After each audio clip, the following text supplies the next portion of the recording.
no one else's fault, but I've self-abandoned, and it just doesn't feel good because I get stuck in that pattern, and it's really difficult to leave that pattern and change it. So this time I go in with experience and knowledge.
You was mad, but a friend. You was general.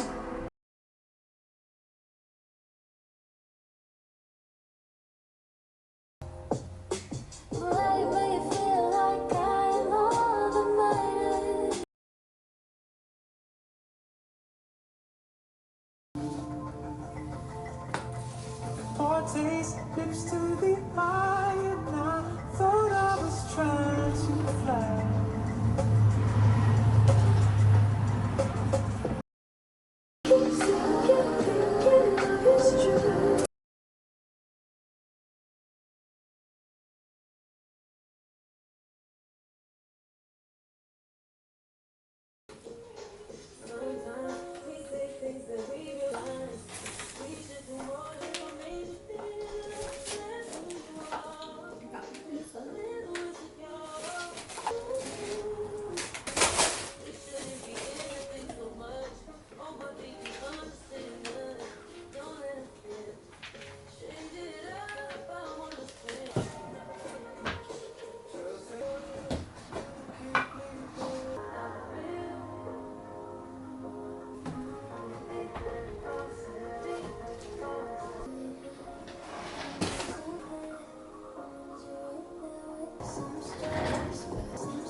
So I have been meditating again for the past few days, and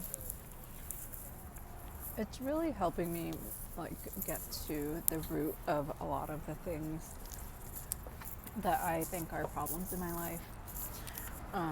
And it's a lot of fear. Like, I sense my inner child, and she's really afraid, and she's scared, and she's just worried that like she's not going to do it right, or she's going to fail, and she's doing something that she's never done before, and she doesn't know if like she'll be able to. And I'm noticing all these fears, and I'm just feeling it, and like hearing it out, just being with it, and knowing that I can nurture my inner child and kind of like talk to her and tell her that everything's okay. But yeah, I'm like sensing a lot of these feelings and then working through them. So we'll see what happens. Good morning. So I'm currently at a cafe because I dropped off my car at the auto shop. I needed to get a new oil change and do some routine maintenance. But I'm at one of my favorite coffee shops. It's super gloomy and overcast now in Southern California. It's still warm, but the mornings definitely have that marine layer where like it's super foggy and it's just very gray. So I'm thinking for the fall and winter, I definitely want to incorporate a lot more color into my wardrobe, something like dopamine dressing or whatever.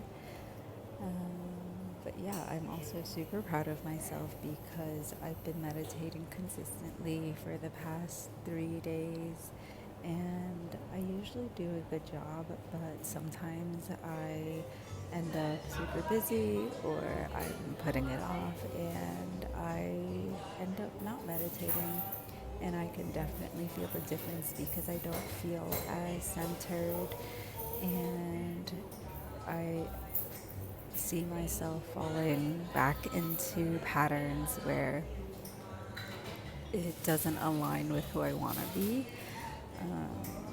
So yeah, I'm gonna make it a habit. So far my goal is to meditate once in the morning and once at night, so like right when I wake up and right before I go to bed. And I've been doing a good job with that so far. Of course, with anything, especially discipline, I think it's important to remember to give yourself grace and compassion when you don't, meet the goals or standards that you set for yourself, but also to not enable yourself and just kind of get back on it. And I think it's kind of like what people say when they go to the gym. The hardest part of doing it is getting started, and so just being able to not force yourself but to like take action and motivate yourself to do it even if you don't want to is probably the most challenging part of it. So how do you intrinsically motivate yourself? Because for me, with something like meditation, I love the process. Like, it feels so good to meditate and to center and to clear out all of the voices in my head and just really tune into that source energy, that feeling of limitlessness. And I love the outcome of it too. So because I love the process and I love the outcome, I remember that that's my why. And just being able to sit myself down, to stop whatever it is that I'm doing, to kind of pause whatever I feel like I'm worrying about or I need to fix or solve. Like, that's just the most important part, because most of the time, after I sit down and meditate, I find new solutions, or I realize that whatever I was worrying about actually doesn't really bother me anymore, or somehow a solution kind of manifests for me without me having to do like the physical work. And yeah, I really recommend it if you're on this journey that you incorporate meditation in your daily life, however you can, whenever you can. Um, yeah, you can set a ritual. Some people like to light a candle. You make sure you have like a space in your home that you can do this undisturbed. Most people start off with 5 minutes and work their way up from there. Right now, I'm doing Joe Dispenza's morning and evening meditations. And while I like to switch it up sometimes between guided and not unguided meditations, I think having this particular meditation just as my routine for now, where I can build up the habit of doing it, is important. So I'm going to stick with the morning and evening, because I also noticed that there's the issue of choice. Sometimes the choices of what meditation track should I listen to becomes overwhelming, and then I end up spending 15-20 minutes scrolling trying to find the perfect meditation to do instead of actually meditating. So because I know that I'm doing my meditations in the morning and in the evening, having these specific tracks that are designed for morning and evening practice is really important to me. And when I was in Thailand getting my yoga teacher certification, I enjoyed teaching yoga, but I felt like my purpose or my dharma was really in the meditation aspect of it. Like, I'm not sure why, but maybe also because I grew up going to Buddhist temple and also Catholic church, the ritual of prayer, not in the sense of like praying to a deity, but that ritual of carving out a space and time for you to tune in, to calm yourself.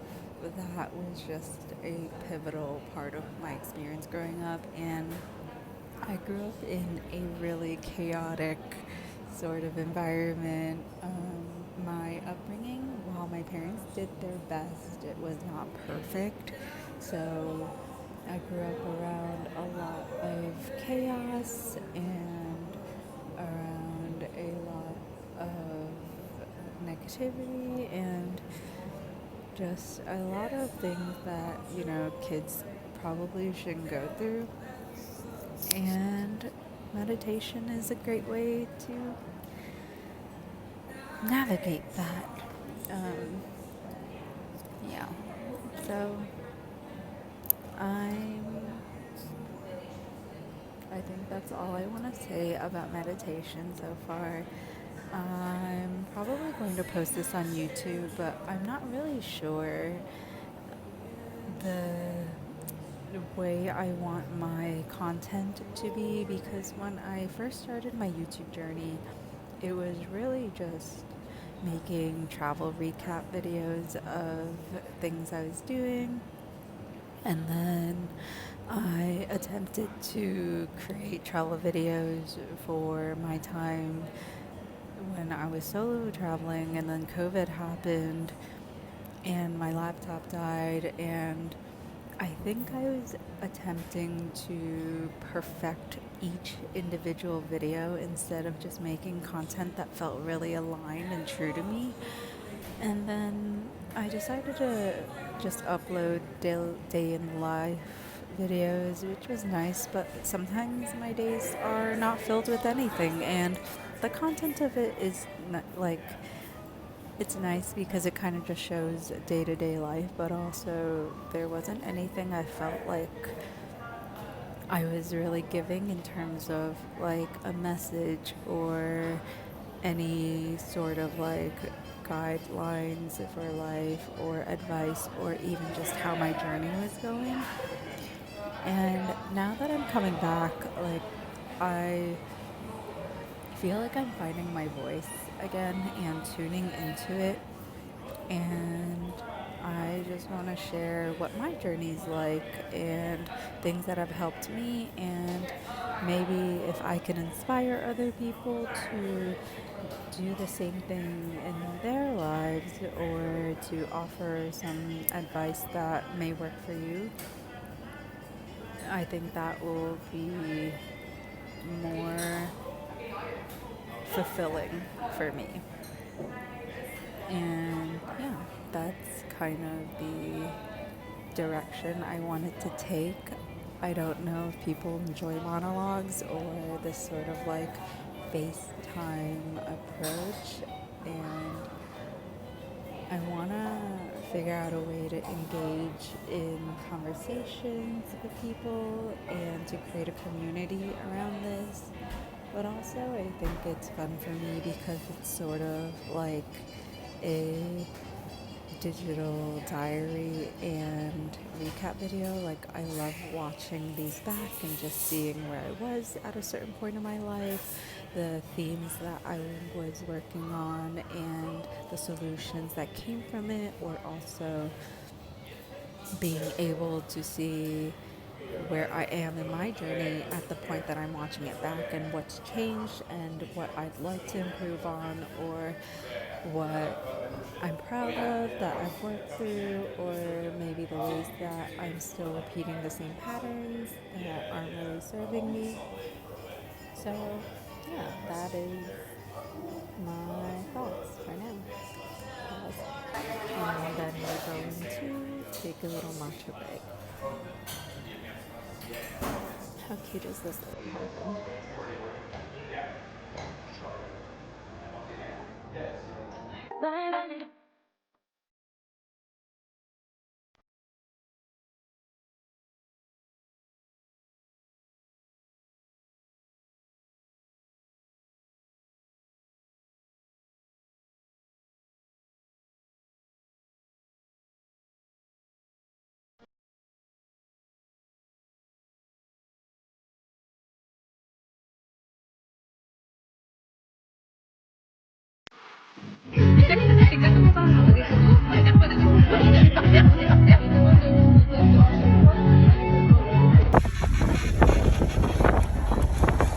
Yeah, be careful. I'm sure mask on embarrassing one of you.